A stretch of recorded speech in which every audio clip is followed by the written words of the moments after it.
Bonjour à tout le monde. Voilà, comme d'habitude, on va travailler encore aujourd'hui un texte sur l'enracinement et ouverture. Comme vous le voyez, là, je vous montre la page 176 dans votre livre du programme. C'est un petit texte comme vous le voyez. Et nous avons les objectifs sur la marge à gauche, trouver et justifier le type de texte et repérer les arguments appuyant la thèse. Alors, comme vous voyez dans ce texte-là, on va le travailler et après, je vais donner quelques exercices là-dessus pour le faire quand même, pour vérifier votre compréhension de ce texte. Je vais lire le texte avec vous, s'il vous plaît. Je vous demande de suivre avec moi. L'homme du double pays. L'homme du double pays, l'homme de la double culture est un pont. C'est non seulement quelqu'un qui relie et conjoint ces deux exils, mais quelqu'un qui permet aux autres de passer par le passage qu'il est devenu lui-même transformé justement en passeur médiateur.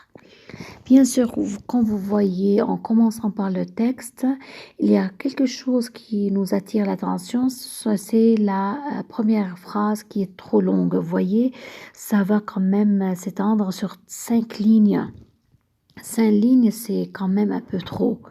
Et il y a plein de termes dans ce petit passage qui montrent l'enracinement et l'homme enraciné. Plusieurs termes quand même, des synonymes. Je continue. D'avoir été ce médiateur intime au cœur de son propre héritage, d'être encore ce médiateur là et se blesser sans cesse en quête de cicatrisation, il est mieux à mieux que n'importe qui de comprendre et d'intégrer au sein de sa collectivité ou d'une collectivité à l'autre les puissantes contradictions à l'œuvre, elles aussi en quête de médiation.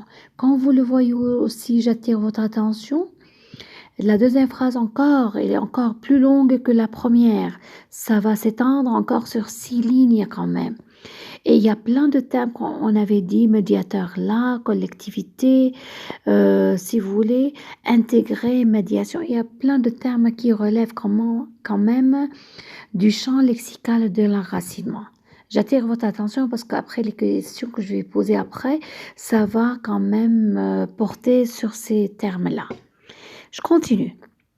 Et comme la planète entière est en train de se rétrécir jour après jour, comme toutes les cultures désormais communiquent, à quelque bord qu'elles appartiennent et si armées qu'elles aient été ou qu'elles soient encore l'une face à l'autre, les médiateurs vont être de plus en plus indispensables et de plus en plus sollicités dans la montée d'une civilisation véritablement universelle qui fait déjà de notre astre un tout petit village. Voilà le monde qui devient un tout petit village.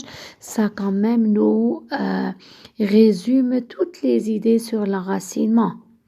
En une intuition particulièrement bienvenue, Léopold Sédar Senghor a parlé un jour pour l'avenir d'une civilisation de métissage. Voilà, c'est le mixage si vous voulez.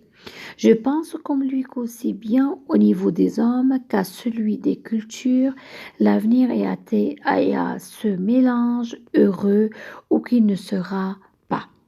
Voilà ce texte qui parle en gros de l'enracinement de l'homme qui vit, s'il est enraciné dans un autre pays étranger, qu'il peut garder deux origines et il peut être comme le pont. Si vous voulez, vous savez bien, le pont, ça sert à passer d'une part à l'autre part, d'un lieu à l'autre lieu. C'est ça, celui qui est enraciné, il devient un pont où il passe les cultures d'un pays à l'autre pays, c'est-à-dire du pays où il est étranger, il est immigré, à son pays qui est d'origine.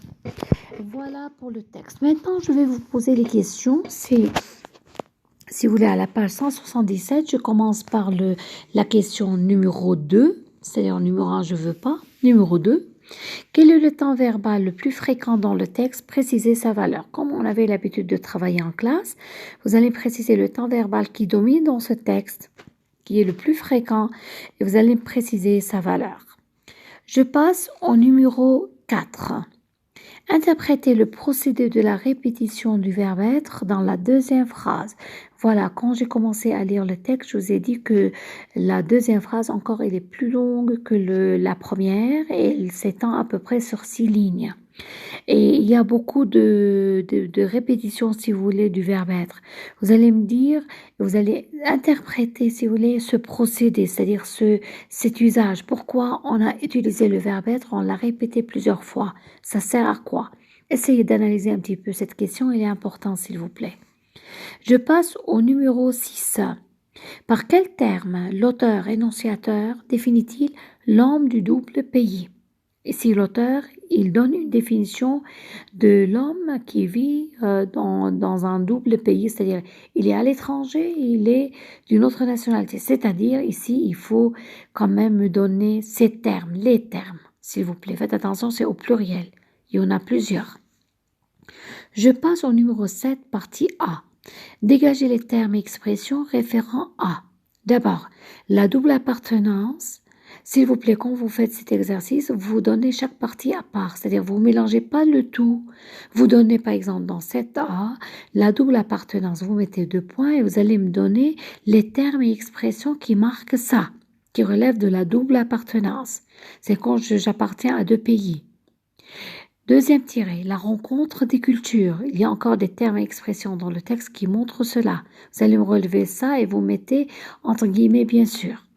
Et troisième tiré, les difficultés de cette rencontre. Encore, il y a des termes et expressions qui montrent la difficulté de la rencontre entre 2 pays. Alors, vous allez me relever ça, s'il vous plaît, du texte et vous les préciserez. Je passe au numéro 8 maintenant. Dégagez dans la première phrase, c'est-à-dire celle qui est la longue, si vous voulez, la première, une métaphore et étudiez-en la valeur. Vous allez me chercher dans la première phrase du texte, s'il vous plaît, une métaphore et vous me donnez la valeur. Voilà. S'il vous plaît, pour ce devoir, vous essayez de le faire, j'espère bien, parce que vraiment, je prends quand même des évaluations de chacun de vous. Vous me le faites et vous me le rendez le plus tard pour lundi avant 4 heures, s'il vous plaît, de l'après-midi. Vous avez encore du temps d'aujourd'hui jusqu'à lundi, à peu près 2-3 jours, mais vous me le rendez quand vous voyez lundi avant 4 heures, s'il vous plaît, pour que je puisse le corriger et que je vous envoie toutes les remarques concernant, s'il vous plaît. Allez, bon courage, je vous dis, et travaillez bien.